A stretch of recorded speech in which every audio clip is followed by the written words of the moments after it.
The Wellness Show, Episode 66. Welcome to The Wellness Show, a podcast on health and wealth. I'm your host, Tyson Bannigan, the founder of the Extraordinary Healing Arts Academy. Join me as we get the latest insight, tips, and strategies from wellness providers, coaches, and successful, heart-centered entrepreneurs, and much, much more.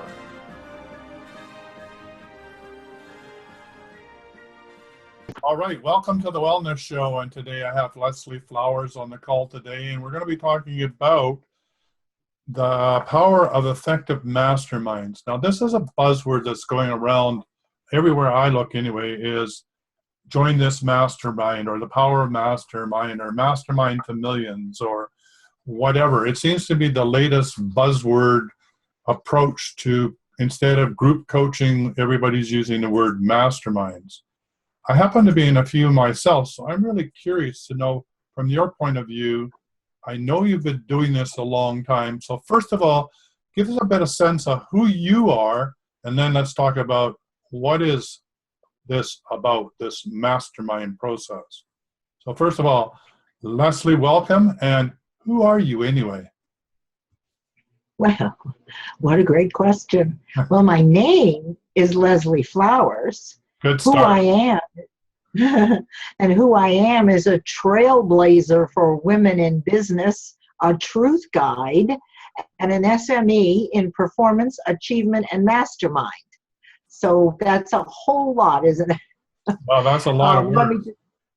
It's a lot of words, but briefly what I can tell you is I spent 45 years in corporate, 20 years in personal development, and since 2008, I've done over 50 face-to-face masterminds based on Think and Grow Rich in Napoleon Hill's actual description and how he devised masterminds.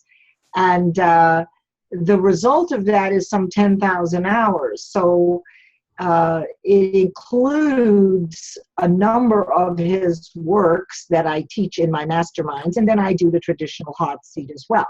So my purpose, Tyson, is to help people find their voice, particularly women, ask for what they deserve and get it. And that is based on their level of confidence, which has suffered over the last 30 years when they entered the market. So I do work with men and women, but primarily I've focused on women earning what they deserve, and they're certainly capable. So that's been my focus the last few years. Does that give you enough information to begin? Yeah, it certainly does. And I know that your passion is to work with business women and help them in the equality of wages, which is really being recognized for who they are and how to show up and be authentic and how to play effectively at the game, which is now on planet Earth, which is a male-dominated game. I have started reading your book, and you have really good tips about, how do men show up and how do women show up and how do they express themselves in the boardroom and how completely different the two approaches are. And as you clearly point out in your book, in order to succeed at the game that's on the planet now, you need to learn how to show up as a man, which is a bit unfortunate because I think that the whole planet needs to learn how to show up being more divinely feminine. So that's how I see it. So it's interesting because on one way you're wanting to empower women so that they can play the game more effectively. On the other hand, I think that the intuitive power of the way that women approach decision making is really what the planet needs now. So in there is a really interesting discussion. And then the methodology, how you want to deliver it, is even, to me, even more exciting, which is Napoleon Hill's, Think and Grow Rich, which is really, truly a masterpiece. So I'll let you comment on the comments first before we jump into Napoleon Hill. Okay. Well, so there is a point you made which I would object to, which is that a woman must act, and you may be getting this from my book, so I totally appreciate the feedback. Women can be as divinely feminine as they like. What actually is occurring is there's a context for business success, which is masculine, which makes sense because since we've been recording history, no matter when it is, men are the ones who created and worked in business, and women were at the home front nurturing. And over 5,000 years, a couple hundred generations, we've developed a certain set of skills, which now, when we step into the current context, which is masculine, we clash. We're not listened to because we don't fit. It doesn't mean, however, that we give up any of our intuition, any of our femininity. What we give up are the frivolous, extraneous behavioral characteristics that we've learned over years, for generations. So, for example, just a brief one. So when men speak, you'll notice they speak pretty much in bullet points, right? They say exactly what there is to say. Now, that's how it's done in business. Now, at home, the woman will tell the whole story. She's the nurturer. She's supposed to make you feel better. So the story will be told, but telling the story in business does not match. And so one of the things that women can do is to learn to speak and make their points in bullet points. The more things that clash with the context of success, in, let's say, a networking environment, Yes. that a woman exhibits, the sooner male and female leaders will stop listening. Now, it's not intentional, but if there are about 10 behavioral characteristics that women have that are completely opposite of how people act in business, men and some women business leaders, the more of those that you have, the quicker people will stop listening to you. So in my book, one of the simple, superficial things you do is to go to a networking event and get social proof for yourself and see that women go on and on and on. This is just one example. And they lose the interest because the context for success is more bullet points. So I wanted to say that women get to be totally women, totally feminine, from the heart, though, not necessarily from the superficial aspect of womanhood. Yeah, nicely make described. sense?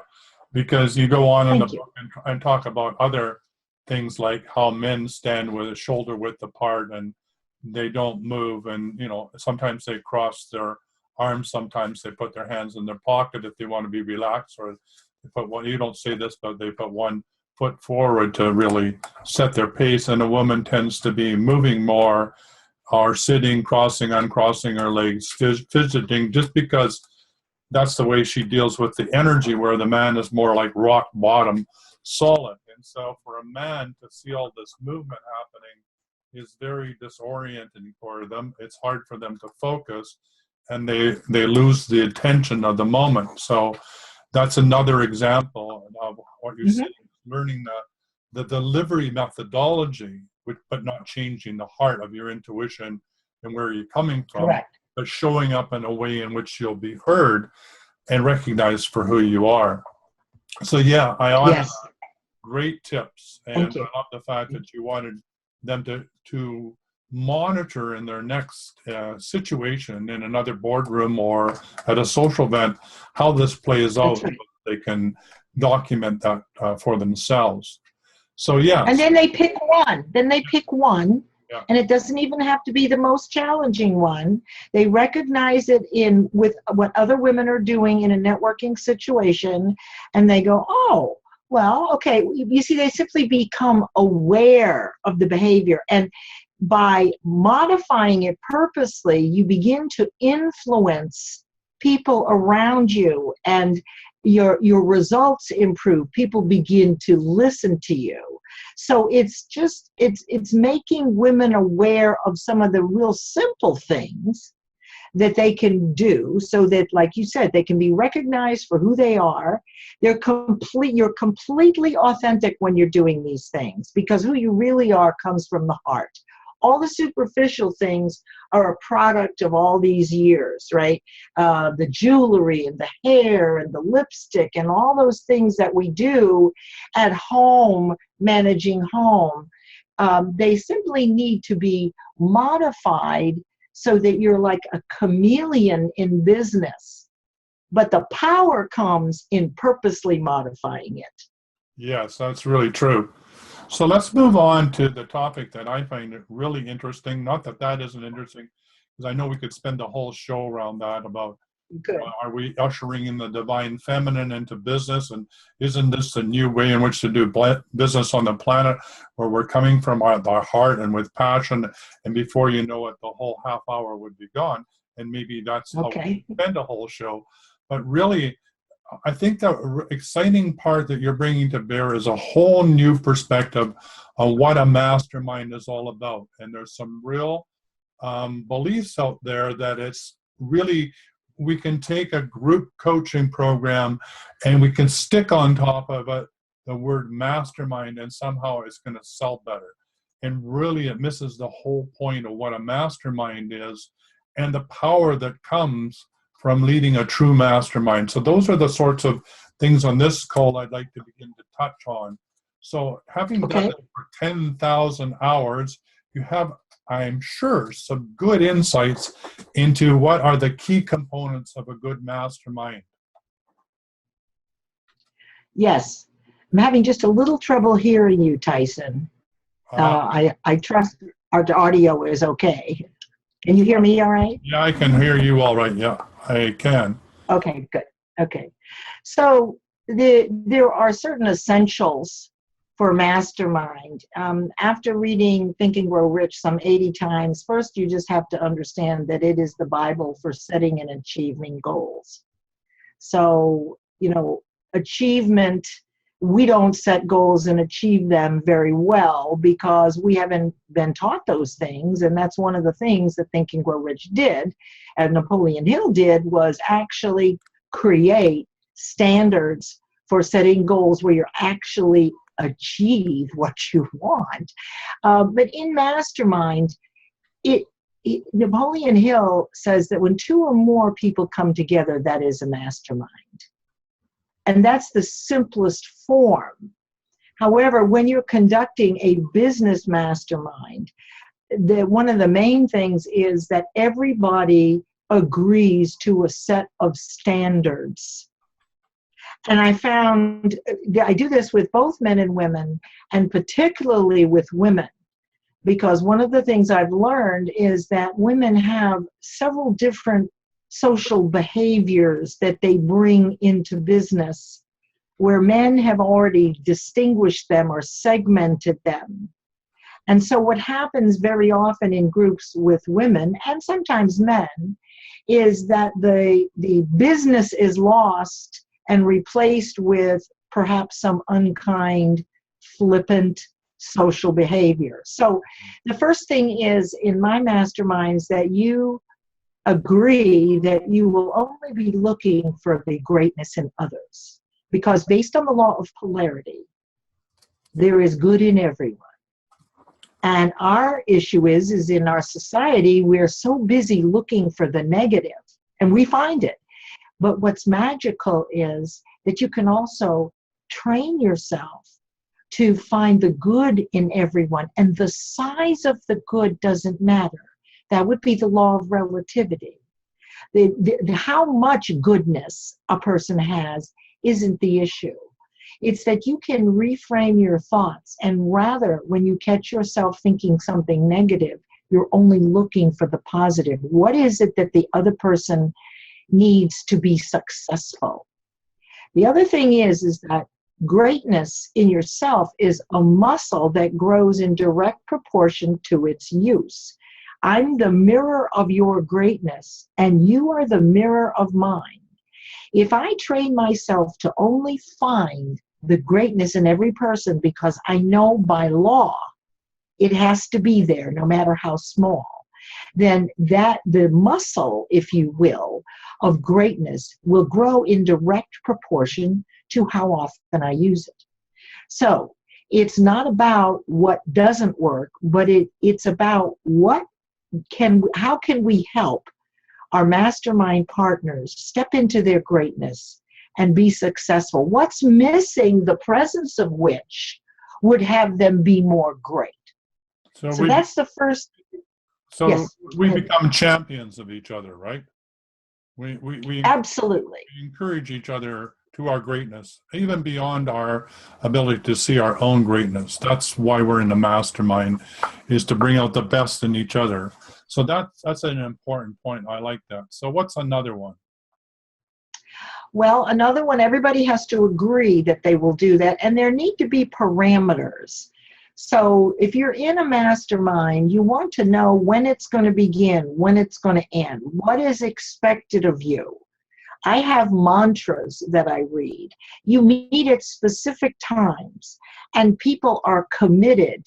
They choose not to miss a session unless there is an emergency that only they can handle. If somebody else can handle it, or if you have a business appointment where in other words, the mastermind is likely one of the most important things in your life. And it's a training ground or foundation for growth in leadership, because you're being your best self every time. You're being your word. Right. So you show up when you say you will, even if you don't want to, right? You look for the greatness, even if you don't feel like it. You're not only want to do these things, but you're willing to do what it takes for other people to succeed, which then is a reflection of your own success. So you want to have a list of agreements, specific days and times, staying focused on the subject, and only looking for how to solve the issue, what will work, not what will not work. Does that give you an idea of some of the parameters for an effective mastermind? Yeah, so show up, be authentic, be on time. This needs to be the most important commitment that you're making, so honor it. Demonstrate, or in other words, walk your talk, be in your truth. So yeah, those are all key components. And also, as you said, to have an intention or a purpose statement about why are you in this mastermind in the first place. So what are some of the reasons why masterminds are brought together? Why have you brought your masterminds together, for example? Well, certainly in today's business world, there are so many entrepreneurs and independent business owners. There's a lack of real communication, I think, and there's a desire to connect. Maslow said our greatest desire is to belong. My masterminds are also teaching masterminds. I teach the 8 essentials of performance and achievement. So masterminds are all about growing in awareness of your infinite potential. And what I have found is, while I can work one-on-one, a group of people together that have these commitments, and not everybody's ready at the same time, becomes effective, much more effective. I do them because one-on-one coaching is a lot more work, right? And mastermind is some work and a lot of fun.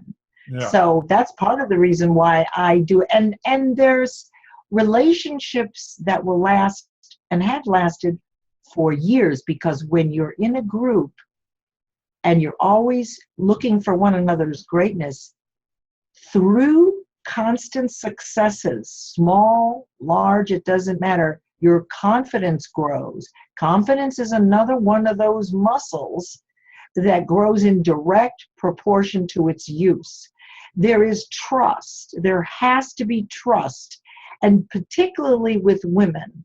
Men too, but with women, there's this element of mistrust often because of the convergence of several different social behaviors into business, which is another whole conversation, and then distinguishing those behaviors and pulling out the ones that do not look for the greatness in others. Results then become consistent over time, and that's when business builds and momentum builds so that you look like this, right? So your business looks like this. People love Mastermind. They enjoy the camaraderie. And most of all, for me, learning is the miracle grow for human beings.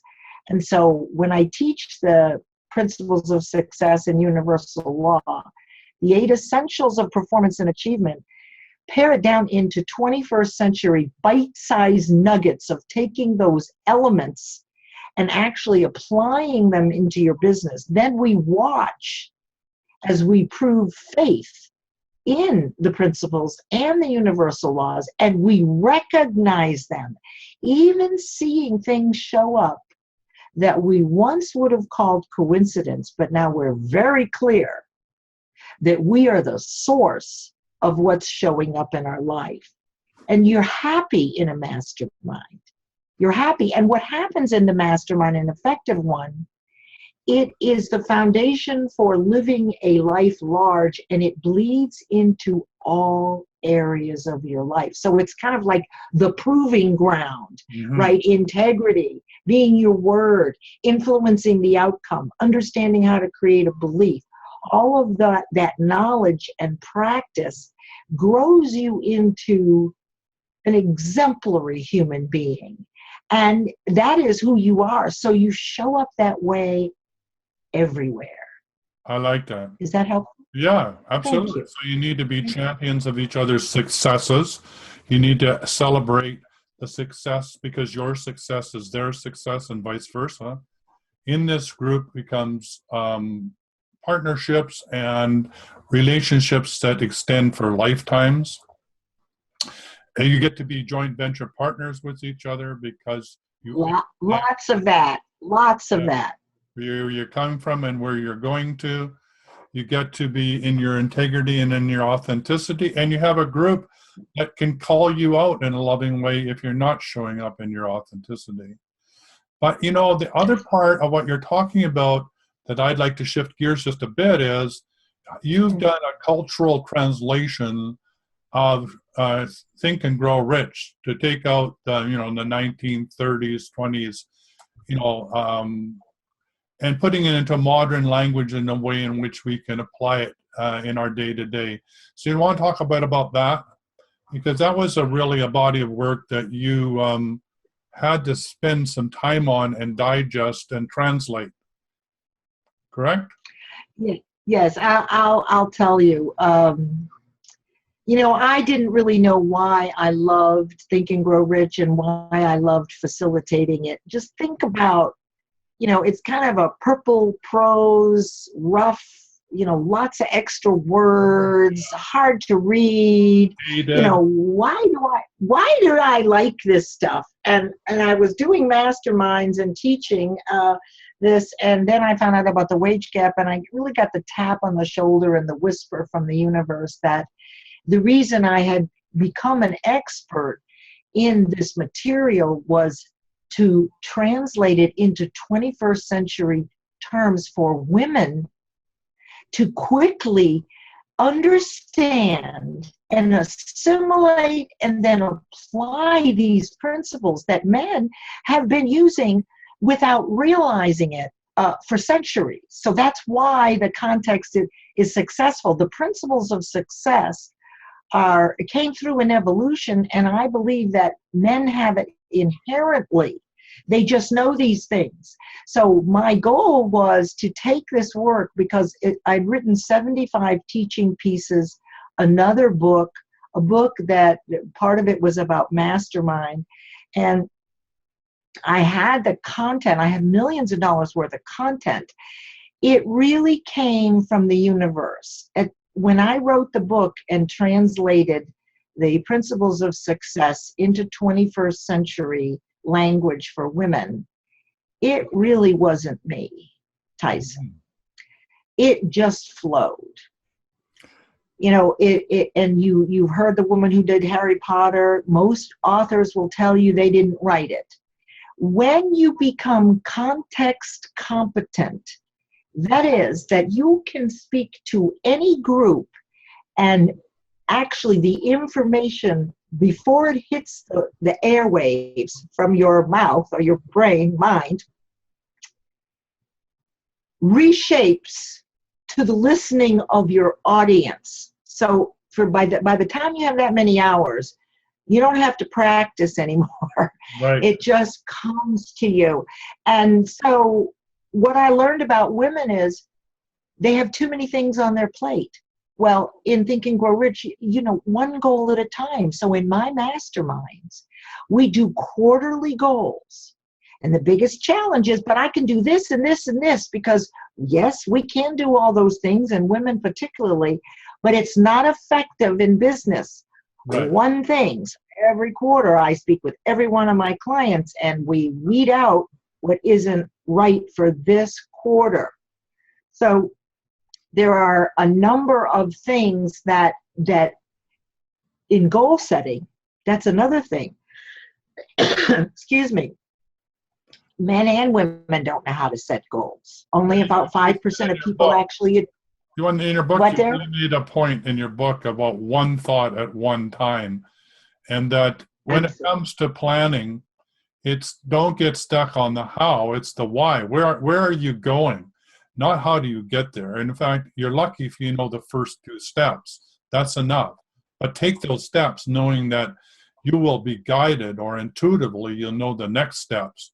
And therefore, don't get hung up in thinking that you need all the intermediate steps, because if you do, you won't start, because it'll be too darn boring, because you'd have it already figured out. And guess what? You didn't have it figured out anyway, because God's just going to laugh at your plan completely, right? Yes, and the biggest part about goal setting, that's one of the big points. If you only hold one thought at a time, which I can prove, and I won't do that here. But in your conscious mind, it's really one thought, then another one pops in, and it could be fast, but it's still one at a time. So if you're focusing on how to do it rather than why you want it, you're talking about faith and fear. Yeah. And faith and fear cannot occupy that one moment. Only one thought can. So the how is related to the fear. Well, how am I going to do it? I've never done it before. I got to have all the steps, right? But the why you want to get that, is really what builds desire and persistence, of course, which is part of the principles of success. So there are many others. The biggest part, I think, in Napoleon Hill's book is about setting goals and how to achieve. You don't worry about how. You only need the first 2 steps. To your point, if you know them all, you would have already done it, right? You also, one of the things about Mastermind is, when you have a new goal, don't share it with anybody except your mastermind partners who are looking for your greatness, because people don't get it and they will try to talk you out of it. Yes. In Luke 4:1, it discusses that you can't be a prophet in your own home. So family is the worst, but I liken that to crabs in a bucket. If you've ever been crabbing, and you've had crabs in a bucket, when one tries to get out, the other ones pull them back down. Don't tell your family or your close friends about your goal until you start seeing people and opportunities show up that are taking you directly there, because they will interfere by questioning you. Now, keep in mind that a goal, an idea, is thought energy, and it's a spiritual seed. It's very tender when you first get the idea. So if you go ahead, sorry. Oh no, I just said no roots. You make that really clear. Exactly. It doesn't have roots. Exactly. That's right. So this is a spiritual seed, and until you believe it's coming to you, almost anything can kill it, and it will wash right through you and go to somebody else who will actually bring it to fruition. We've all experienced this. That was my idea. But you let go of it. You allowed either outside circumstances, people, you gave away too much information. You didn't hold your cards close to your vest. You only share with your accountability partners or your mastermind.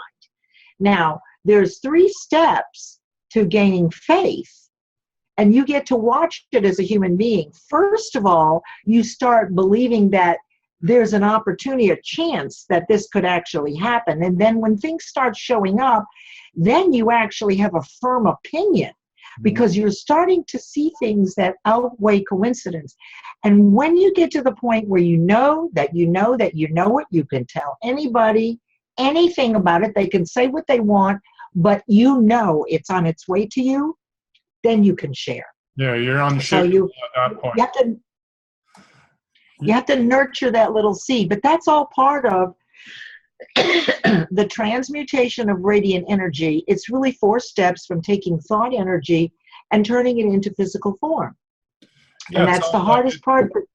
It's basically alchemy. And it really isn't that what you're doing. You're being in the sense of being a cultural translator, you're really bringing spirituality to the context of Think and Grow Rich. You're really putting the spiritual dimension in a context when people can understand it. I mean, even the concept when 2 or more are gathered in my name, that's a spiritual concept.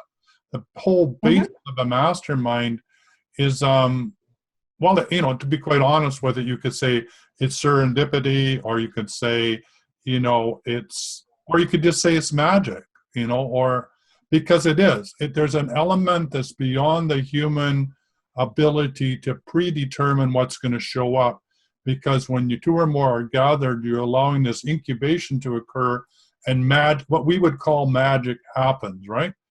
And that's the exciting part about it, because it's unpredictable, but unpredictable in a different way, because it takes you to a different level of knowing. So yes, a different level of awareness, and it is magic. And when we remember the movies about Merlin and how fabulous they were, and how he actually conjured things up, well, it's really easy to explain if you remove the element of time. You see, when we look at what Merlin did, it happened like right then. So first it was gold, and then it was silver. But the reality is the concept of time, if you remove that, you don't know how long it took to change things from one form to another. And what I do want to share with you is that I have also, besides Napoleon Hill's work, I've studied Wallace Wattles' work, and Abraham, and Krishna consciousness, and quantum physics, and metaphysics. So what's happened is that within the foundation of the principles of success, I've spattered in all these other concepts, because what I know about people is, excuse me, they don't always get it the first time. We learn in repetition. We have to hear things several times in several different ways. So in my masterminds, I will cover goal setting in four different ways, in 4 different sessions, a piece of it, because not everybody will get one explanation to the point that they can own it and use it. And so there's a lot of repetition of these things. And then there is self-assessment, right? There's documentation. I got this opportunity. Well, you had planted that spiritual seed last quarter. And now what you have is the blooming of the opportunities, which of course causes a big problem if you have a plan for a goal that quarter, because lots more opportunities drop in. It's a good problem to have. Yeah. Having too much abundance is a great problem to have. Absolutely, right? May we all welcome that problem. So we're getting near the end of the call, and we have so much more to talk about, not only about how women can show up and how we can close the wage gap between male and female, the power of just being authentic, what is a mastermind all about, and why you should be involved, and why you should have a mentor, and why you should, do the sorts of things you're talking about. So how do people find you? What's that book that you were referring to? And I understand that you have a new intake level for your mastermind about to come up, if I remember correctly. So could you tell us about those things as we wind down this session? Sure. Well, first of all, let me thank you for inviting me to your show. It's really been an honor to get to know you and to have this lovely conversation. And my intention is that we didn't do this in the beginning. My intention is that what we shared today will be heard in such a way that it will promote the greatness in the people that took the time to listen. The investment or the results always exceed or match whatever the investment is. So thank you, Tyson, for that so much. I really am wholly grateful. Now, you can reach me at Leslie at pathsofchange.com, P like Paul, ATHS of change.com. You can actually email me at Leslie at pathsofchange.com. You can go to my website, leslie-flowers.com, and you can look up Masterminds, and you'll see how the structure works. You can book an appointment with me from that page, and we'll have a discussion if this is the right step for you. My book, which was in December of 2014, bestseller in Women in Business, is called Champion 21st Century Women, Guardians of Wealth and Legacy. In that book, we'll tell you exactly how to create your own mastermind, exactly how we got the wage gap and how you can chip away at it, exactly how to set a goal that you will actually achieve. And you may wonder why I would give you all that information, because for the few of you that actually want to do something and are willing, God love you and God bless you. And for those of you who need help, I'm here to guide you. So is that helpful? Is that enough information, Tyson? That is enough information. And for all you men out there, I really encourage you to read it like I am, because you need to catch up. Because this is the new way that business is going to be done on the planet. And so you better get used to it. So that's my little take on it. And both of us are doing masterminds. Both of us have a passion for this. So join us. And in fact, I think we're going to go and do some work together. So we're quite excited about that. So stay tuned. It was lovely having you in the show, and we're going to have you back. So yet again, thank you. My pleasure. Thank you. All right. Bye for now. Bye-bye. For quality online wellness products, courses, and services, visit our sponsors, thewellnessstore.ca. and the Extraordinary Healing Arts Academy located at thewellnessacademy.ca. To stay in touch, visit us at thewellnessshow.ca. And until next time, be healthy, wealthy, and wise.